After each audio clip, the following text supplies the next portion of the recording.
Chapter 2 The Council with the Munchkins. She was awakened by a shock, so sudden and severe that if Dorothy had not been lying on the soft bed, she might have been hurt. As it was, the jar made her catch her breath and wonder what had happened, and Dodo put his cold little nose into her face and whined dismally.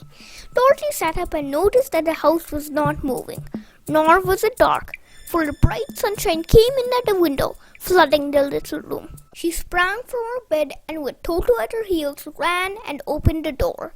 The little girl gave a cry of amazement and looked about her, her eyes growing bigger and bigger at the wonderful sights she saw. The cyclone had set the house down very gently, for a cyclone, in the midst of a country of marvelous beauty. There were lovely patches of green sward all about, with stately trees bearing rich and luscious fruits. Banks of gorgeous flowers were on every hand, and birds with rare and brilliant plumage sang and fluttered in the trees and bushes. A little way off was a small brook, rushing and sparkling along between green banks, and murmuring in a voice very grateful to a little girl who had lived so long on the dry, grey prairies. While she stood looking eagerly at the strange and beautiful sights, she noticed coming toward her a group of the queerest people she had ever seen. They were not as big as the grown folks she had always been used to, but neither were they very small. In fact, they seemed about as tall as Dorothy, who was a well-grown child for her age, although they were, so far as looks go, many years older. 3 were men and 1 a woman, and all were oddly dressed.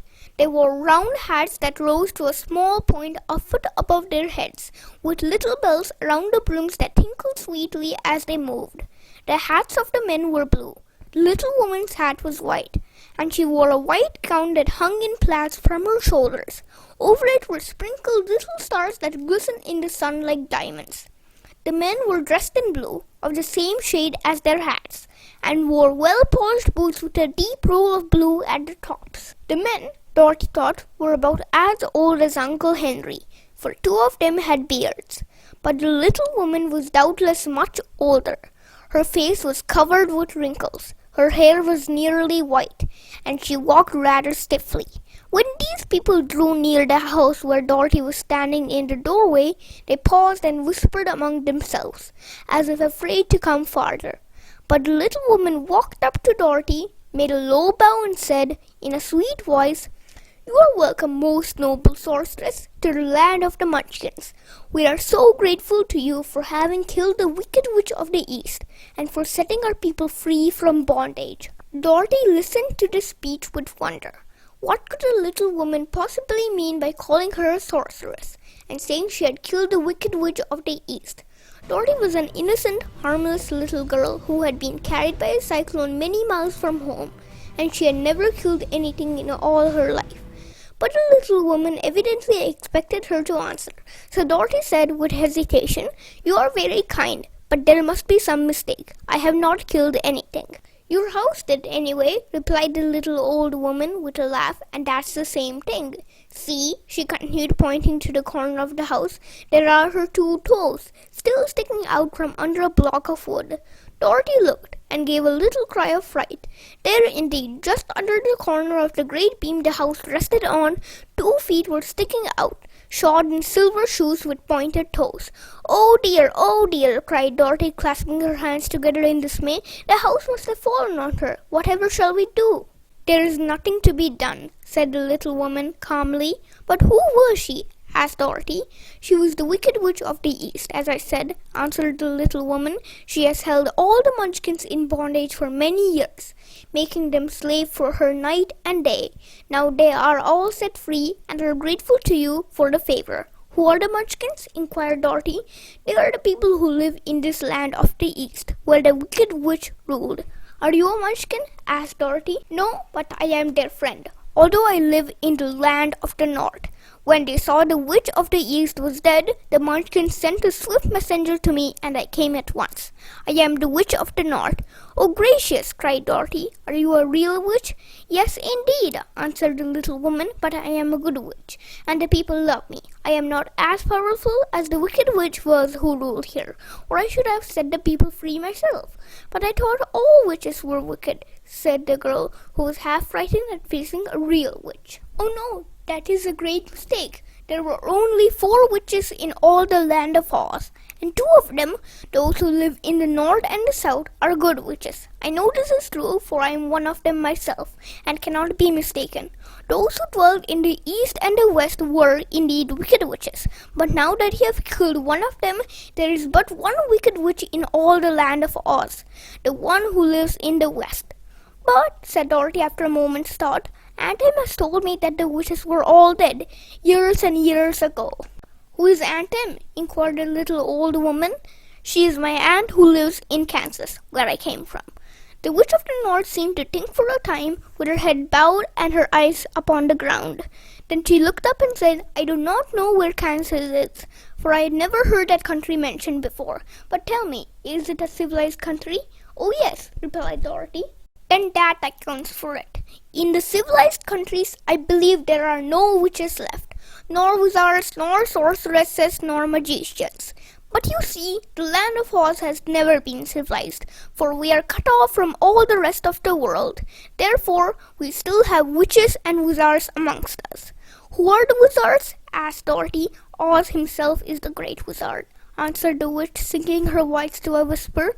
He is more powerful than all the rest of us together. He lives in the city of emeralds. Dorothy was going to ask another question, but just then the Munchkins, who had been standing silently by, gave a loud shout and pointed to the corner of the house where the wicked witch had been lying.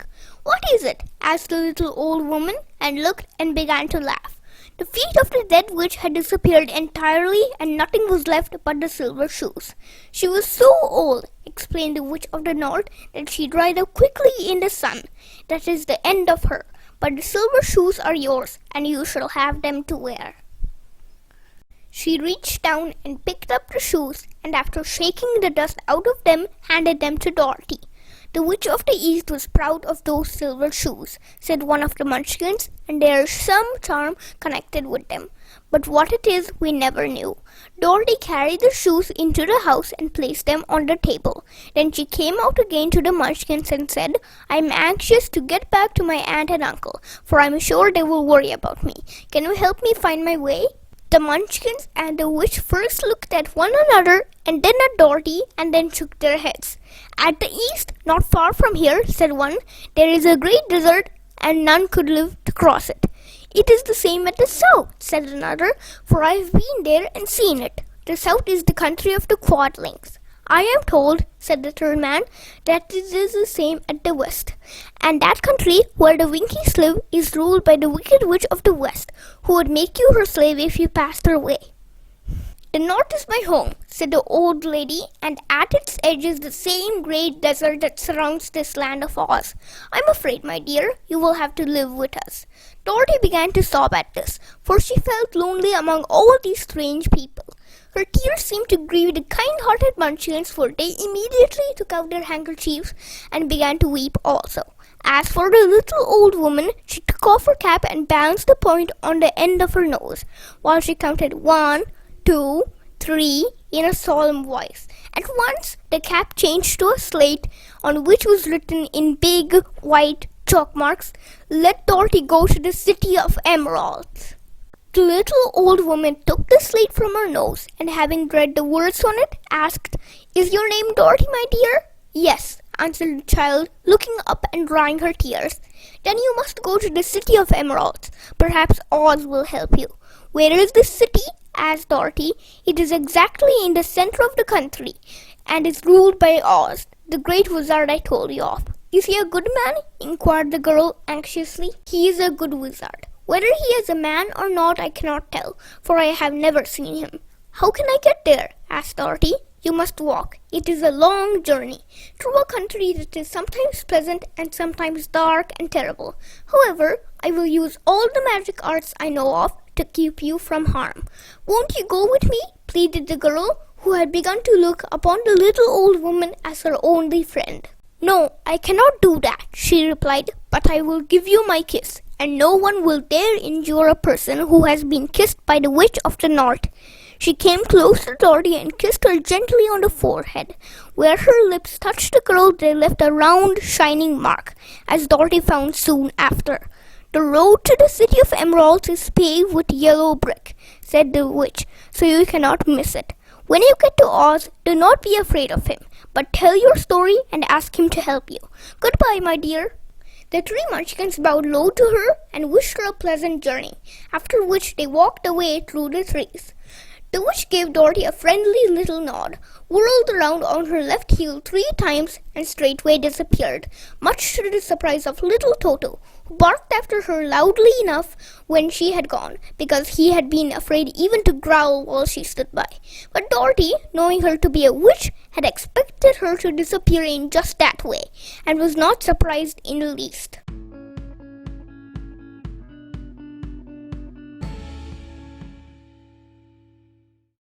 Dorothy seemed quite frightened by the alien-looking race, Munchkins. Although the Munchkins appeared to be quite welcoming and loving to Dorothy, their physical outlook seemed to be more than Dorothy could withstand. On being amongst them, she developed a great need to move away to her home. The author, however, portrays Dorothy as being 10 years old. She is, therefore, about the same size as the Munchkins. Given the fact that they appear to be the same size as Dorothy, they are regarded as harmless and less threatening creatures in the book. Before Dorothy arrived at the land Oz, it had perfectly balanced power, 2 good leaders and 2 bad leaders.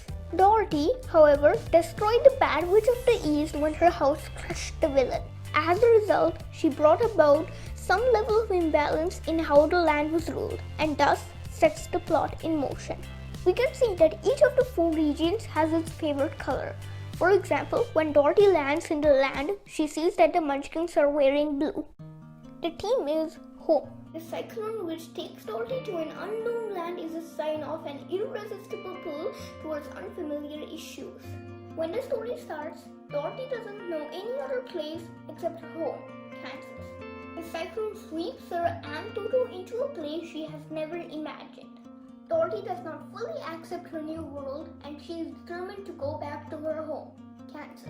The new place, however, makes Dorothy miss her home and she realizes its value.